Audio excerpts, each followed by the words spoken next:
Hai anak-anak, Assalamualaikum warahmatullahi wabarakatuh. Selamat berjumpa kembali dengan saya Ibu Luli Trihandayani.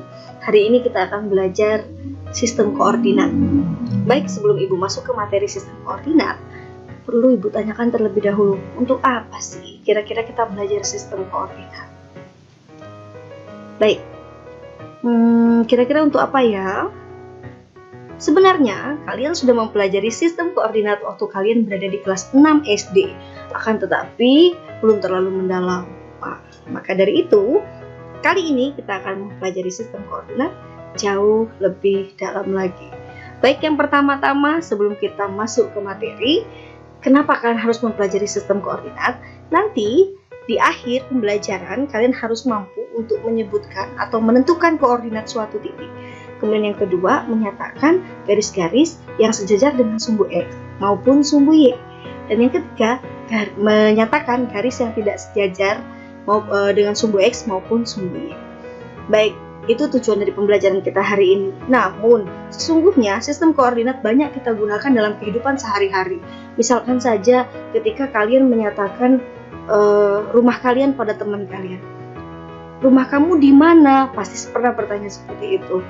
Kamu nanti masuk lewat sini, lorong kedua, rumah sebelah kanan nomor 3. Nah, itu merupakan bentuk konsep asli sistem koordinat yang diterapkan dalam kehidupan sehari-hari.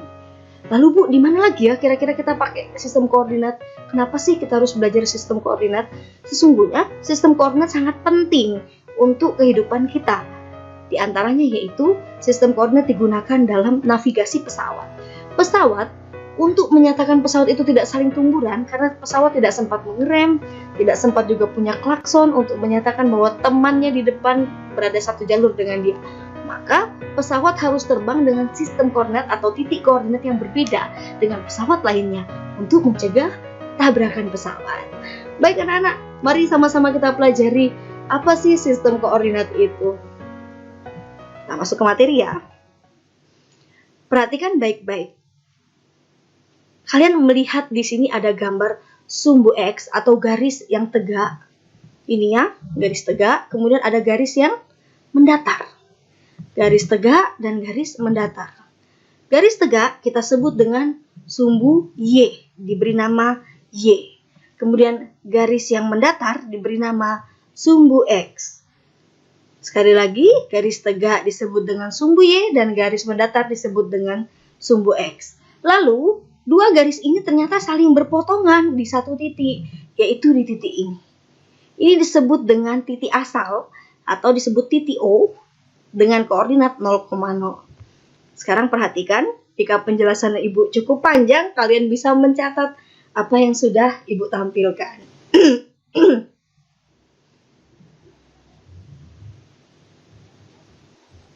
Baik, jika kalian butuh waktu untuk mencatat lebih lama, silahkan videonya di pause terlebih dahulu, di pause atau dihentikan sementara, nanti baru di play kembali. Maka Ibu lanjutkan dulu. Sekarang perhatikan sistem koordinat. Sekarang kita akan belajar bagaimana sih menentukan titik koordinat. Jadi kita punya suatu titik diletakkan dalam sistem koordinat. Nanti dalam bidang koordinat, nanti kita harus menentukan titik itu berada di koordinat berapa. Perhatikan baik-baik. Oke, di sini Ibu sudah memberikan gambaran atau contoh. Ada 7 titik, dari titik A, B, C, D, E, F, dan titik G. Sekarang perhatikan baik-baik. Ibu mulai dari titik A. Titik A terletak pada koordinat 1, 3. Sekali lagi perhatikan, titik A terletak pada koordinat 1, 3. Memang ditulis 1,3, akan tetapi membacanya adalah 1, 3. Sekarang perhatikan, 1 itu adalah letak titik A pada sumbu X. Kemudian 3 terletak pada sumbu Y. Sehingga untuk menuliskan koordinat sebuah titik, dituliskan dalam bentuk buka kurung, kemudian 1 atau titik koordinat titik pada sumbu X, kemudian koma, lalu sumbu Y. Jadi X, Y, baru tutup kurung. Jangan lupa ditutup ya, nanti titiknya lari.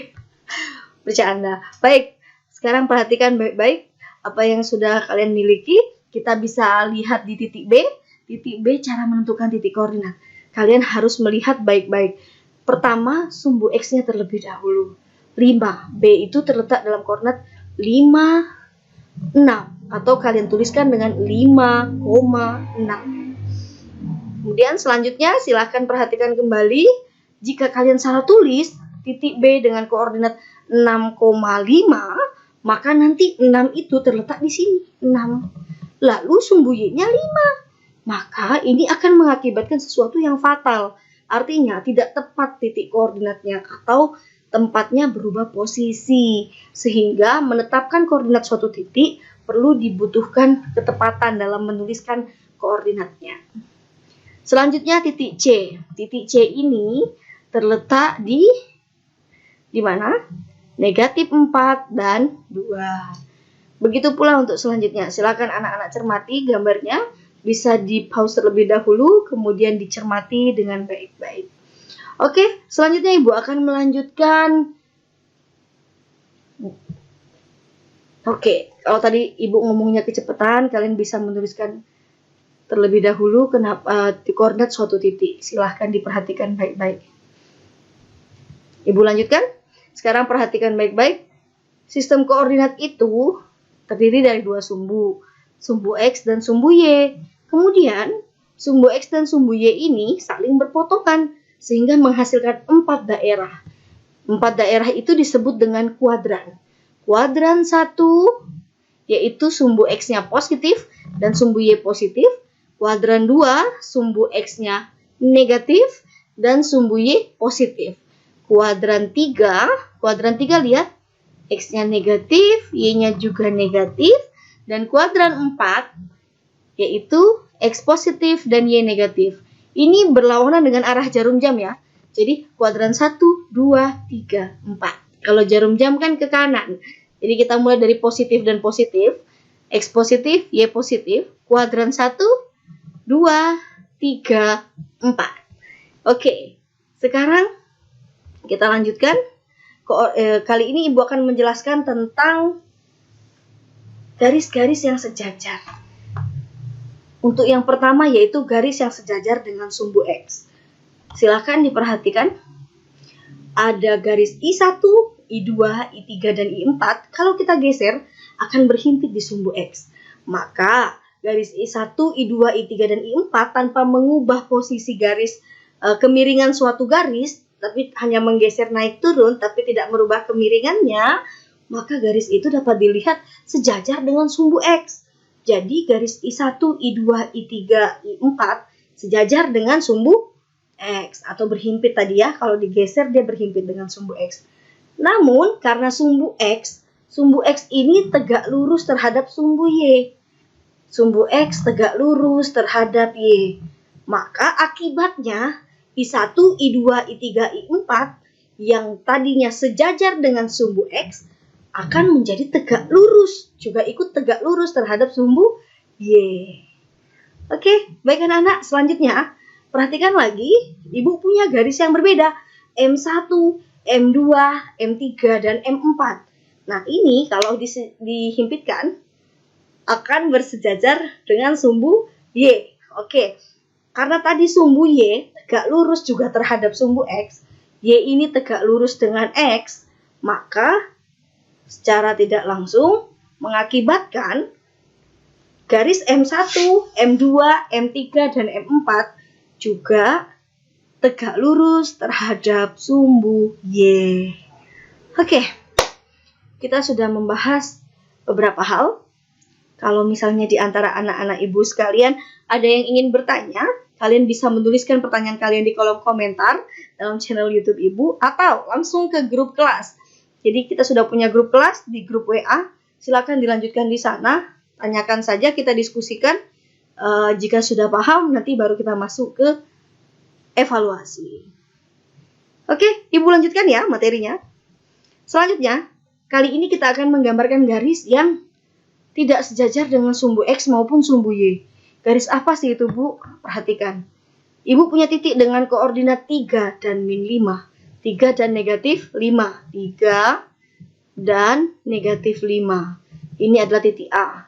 Titik A ini dilalui sebuah garis. Nah, garisnya ini ternyata tidak sejajar dengan sumbu X dan sumbu Y.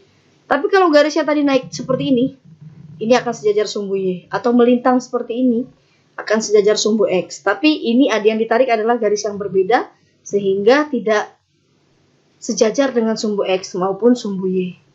Oke, selanjutnya, jika ibu punya garis M, perhatikan, garis M ini tidak sejajar dengan sumbu X dan sumbu Y.